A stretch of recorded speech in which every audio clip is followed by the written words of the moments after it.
sûr, parce que le conseil est une chambre conseil qui adresse des avis à l'exécutif.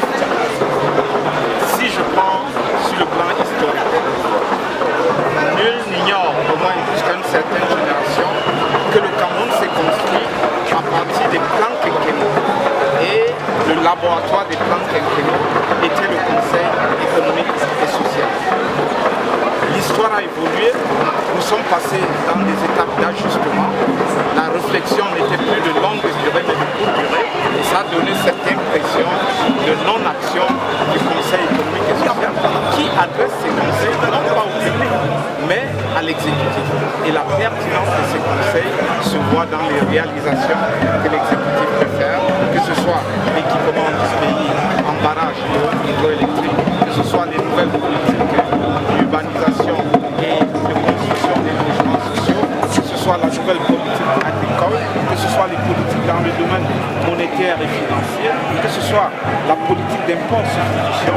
Il y a une chambre qui, à côté de l'exécutif, réfléchit, donne des conseils, donne des avis, il peut faire des propositions, il peut aider à l'évaluation de la mise en œuvre de ces politiques publiques. Donc voilà, le conseil n'est pas un organe opérationnel d'avant-plan, mais un organe stratégique de back-office qui émet des avis et lesquels avis peuvent être appréciés à travers la pertinence ou non des réalisations effectuées par l'exécutif. La première densification, c'est que, en plus des secteurs économiques, social et culturel, un quatrième secteur d'importance vitale a été ajouté, c'est le secteur environnemental.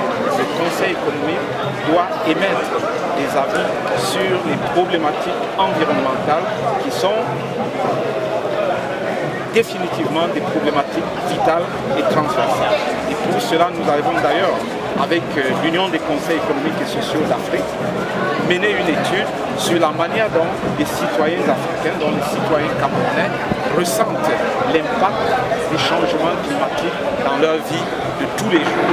Et ça, ce n'est qu'un des produits, ça, ce n'est qu'une des réflexions qui dit que le Conseil a été densifié dans son domaine d'activité. Le Conseil a été densifié dans ses capacités ou bien ses compétences.